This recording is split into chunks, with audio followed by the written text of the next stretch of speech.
এই গরমে খাওয়ার জন্য আজকে একটা খুব দারুণ একটা মাছের ঝোল করব পাতলা করে। তো দেখো আলু উচ্ছে দিয়ে আজকে একটা মাছের ঝোল রান্না করব। প্রথমেই আমি মাছটা ভেজে নিয়েছি আর তেলের ওপরে রাঁধুনি আর জিরে ফোড়ন দিয়ে উচ্ছে আর আলুটা ভালো করে ভেজে নিচ্ছি। পরিমাণ মতো লবণ দিয়ে দেব আর পরিমাণ মতো হলুদ দিয়ে ভালোভাবে ভেজে নিয়ে তারপরে পরিমাণ মতো জল দিয়ে দেব।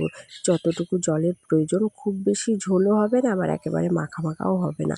তো দেখো পরিমাণ মতো আমি জল দিয়ে দিয়েছি। জলটা ফুটে আসলে এবার আমি ভাজা মাছগুলো দিয়ে দেব। তো ভাজা মাছগুলো দেওয়ার পরে ভালো করে ঝোলটা ফুটে আসবে। তারপরে আমি ভাজা জিরে যেহেতু গুঁড়ো করে রাখি আমি, সেই জিরেটা ওপর থেকে দিয়ে দেব। তাহলে একদম এই গরমে পারফেক্ট খাওয়ার মতো একটা মাছের ঝোল হয়ে যাবে গরম ভাতে। আর এই গরমের মধ্যে এরকম হালকা পাতলা মাছের ঝোল দিয়ে ভাত খেতেই ভালো লাগে। তো এদিকে দেখো আমার মাছের ঝোল রেডি। দেখতেও কত সুন্দর হয়েছে, খুব টেস্টিও হয়েছিল খেতে। তোমাদের কেমন লেগেছে